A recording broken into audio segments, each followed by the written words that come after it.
Oui. Ah bon? Oui. Parce que vous entendiez, là, on parlait de flou fiscal à l'instant, avec des annonces et puis des revirements. Ça n'a pas manqué de lisibilité? C'est vrai qu'en matière de communication, c'est problématique. Pourquoi c'est problématique? Parce que il faut de la stabilité des règles. Il faut de la stabilité et en même temps, on est obligé aussi de faire de résorber un certain nombre de déficits. Mais l'élément le plus crucial, le plus essentiel, c'est de remettre les entreprises au cœur du dispositif. La richesse, elle viendra de la création des entreprises. Et la résorption des déficits, elle viendra de la relance économique. Il n'y a pas d'autre solution. Donc il ne faut pas non plus que la fiscalité assèche l'esprit d'entreprise. Ça, c'est quelque chose de très important. Et par ailleurs, il faut que le pouvoir d'achat reste suffisant pour encourager le chiffre d'affaires des entreprises. Mais vous diriez que c'est un budget pro-entreprise? Parce que c'est pas ce que disent les patrons, en l'occurrence. Il y a la Banque publique d'investissement qui a été créée parallèlement, qui est pro-entreprise. Donc un certain nombre d'outils. Il y a eu la réforme bancaire qui a permis de mettre les banques davantage, pas suffisamment à mon avis, mais davantage au service de l'économie réelle. Après, on verra sur les arbitrages, parce que par exemple, au sein de la majorité, il y a une partie des députés socialistes qui considèrent par exemple le crédit d'impôt compétitivité. Je rappelle pour ceux qui me regardent que c'est une baisse de charge de 20 milliards pour les entreprises. Ils disent que c'est profondément injuste puisque certaines entreprises qui en bénéficient sont des grands groupes. Alors on pourrait dire qu'il y a 270 millions d'euros pour la Poste, 3 milliards, une enveloppe globale pour la grande distribution. Ça va dans le bon sens? Est-ce que vous entendez ces critiques-là qui sont formulées par la gauche? Je les entends. En plus, c'est la Banque publique d'investissement qui a fait l'avance. Donc j'entends ça. L'idée, c'était qu'au départ, il fallait faire les choses simplement pour que le dispositif monte rapidement en puissance. Mais il est évident qu'il faudra en faire le bilan et voir si dans la deuxième étape, il ne sera pas plus judicieux de cibler le crédit d'impôt compétitivité emploi sur les entreprises exclusivement. Pourquoi pas le faire dès maintenant? Parce qu'il faut regarder ce que ça donnait dans un premier temps.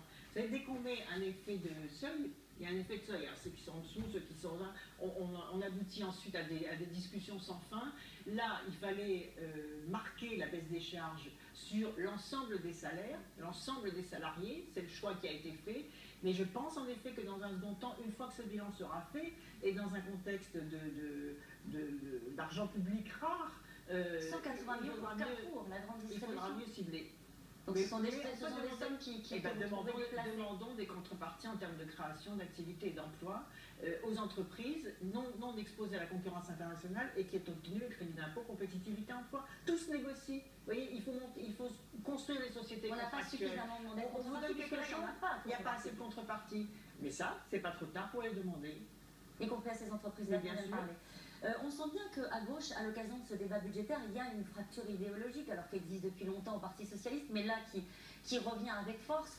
On est passé à une politique de l'offre financée par le pouvoir d'achat des ménages. Comment vous vous situez, vous, par rapport à cela? Est-ce que vous êtes favorable à un coup de pouce pour le pouvoir d'achat ou est-ce que vous dites non, la priorité c'est, encore une fois, ce que vous venez de le dire, l'entreprise? Vous le sentez, ce choc idéologique au sein de la majorité, et est-ce que c'est un problème ou pas? C'est un faux débat. Ah bon? C'est un faux débat. Je crois qu'il faut dépasser ce faux débat en reconcentrant notre énergie sur la valorisation de notre potentiel, de nos talents, de nos savoir-faire, de nos brevets. Quand même, la France a du potentiel extraordinaire. Donc, il faut s'accrocher à ce potentiel. C'est quoi le potentiel? Où est-ce qu'on crée des activités, des emplois? Dans la filière aéronautique, on est les meilleurs. Dans l'agroalimentaire, il y a beaucoup de difficultés, comme vous l'avez vu, mais je crois que ce sont des filières de développement économique considérables. Dans le tourisme, dans la culture, dans les services, nous avons les meilleurs ingénieurs du monde, nous avons des distinctions internationales parmi les meilleurs. Nous sommes le pays qui dépose le plus grand nombre de brevets. Donc comment se fait-il que nous justement, c'est la question qu'on vous pose. Comment se fait-il? Comment se fait-il? Parce que nous avons encore un système bancaire, à mon avis, qui est encore trop au service de lui-même et trop au service de la finance et pas assez au service du développement économique. Ça, on le voit tous les jours quand on est président de région et qu'on a en charge la responsabilité économique de l'aide aux entreprises. On voit que nous, on prend des engagements parce que les banques ne les prennent plus. Donc, il faut passer à la seconde étape de la réforme du système bancaire. Et il faut vraiment que dans notre pays, le fait d'entreprendre soit considéré comme le plus grand service rendu à la nation. Alors, il y a des gens qui ont reçu leur feuille d'impôt. Ils disent très bien l'entreprise, très bien le CICE pour les entreprises et pour le pouvoir d'achat et les impôts. Est-ce que vous comprenez aussi la colère que peuvent exprimer certains? Il y a trop d'impôts? Ce budget valide des augmentations d'impôts, vous trouvez? Le débat parlementaire va avoir lieu, je me suis déjà exprimée. Bon, dans ce qui me concerne, moi j'ai pas augmenté les impôts, vous le savez, je le redis, parce que je crois qu'il est possible de dépenser moins, mais de dépenser mieux. Voilà. Donc chaque euro dépensé doit être un euro utile et il faut avoir le courage de revisiter un certain nombre d'aides, de subventions, d'effets d'aubaine pour pouvoir investir là où est-ce qu'on gaspille de l'argent. Je ne dirais pas que ce sont des gaspillages, ce sont des pesanteurs, ce sont des doublons, ce sont des effets d'aubaine. Ce sont des effets d'aubaine dans les subventions à certaines entreprises qui n'en ont pas forcément besoin. Qu'est-ce qu'il y a d'autre? C'est la fraude fiscale. Est-ce qu'il y a un sujet en particulier que vous trouvez particulièrement choquant dans le contexte? Non, c'est pas le fait d'être choquant, c'est partout. C'est partout qu'il peut y avoir une réactualisation de la dépense, un examen de son utilité, des contreparties négociées. À chaque fois que l'on donne quelque chose, on vous aide. En contrepartie, vous créez des activités et des emplois. On aide une entreprise, en contrepartie, vous augmentez les salaires quand c'est possible. De la morale publique aussi sur le niveau de rémunération des grands patrons. Il y a quand même encore de l'ordre. Il y a encore de l'ordre à remettre dans le système, bien sûr, dans le système de rémunération des grands dirigeants. Il faut d'une façon générale que cessent de trop grandes inégalités entre la base et le sommet. Mais vous voyez, c'est une succession de décisions sur des endroits clés où il est encore possible. Et enfin, la lutte contre la fraude fiscale. Là, il faut vraiment que l'État se donne les moyens de faire rentrer dans les caisses tout ce qui échappe à l'impôt. Pourquoi? Parce que sinon on est obligé d'augmenter les impôts sur les gens honnêtes qui payent correctement leurs impôts et d'autres qui fraudent et qui, du coup, sont à l'origine de la facture fiscale. Qu'est-ce qu'on vous dit sur le terrain, Ségolène Royal?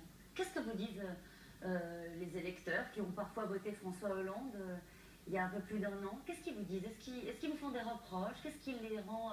Qu'est-ce qui les met en colère? Qu'est-ce qui les met en colère? C'est de ne pas comprendre en colère. Bon, moi, je rencontre des gens, ils sont très gentils avec moi, donc je ne suis pas vraiment en colère. Bon, vous en parlez de temps en temps qui sont un peu exaspérés, un peu énervés. Non, qu'est-ce qu'ils disent? Ils veulent comprendre le sens des efforts qui leur sont demandés. Vous voyez? Et bon, ensuite, et ça veut dire qu'ils ne les comprennent pas pour l'instant. Ils ne les comprennent pas pour l'instant. Il y a un effort d'explication à donner, c'est-à-dire quand est-ce que ces efforts vont porter leurs fruits. Voilà. Vous avez vu c'est très important. Pierre Moscovici. Ensuite, ils ont été secoués par toute cette série d'affaires de corruption. Ça a profondément marqué. Après, ils parlent de quelle affaire en particulier? Toutes les affaires qui ont eu lieu, toutes les affaires, tout ce qui est la chronique, voilà, dans le Bettencourt, Cahuzac, enfin tout ça. Bon. Ça, je crois qu'en période de crise économique, les responsables politiques doivent être vraiment exemplaires, parce que nous sommes regardés, nous sommes observés, et à partir du moment où on demande des sacrifices aux Français, eh bien, il faut qu'il y ait de la transparence, et par exemple, le non-cumul des mandats, c'est quelque chose qui doit être fait.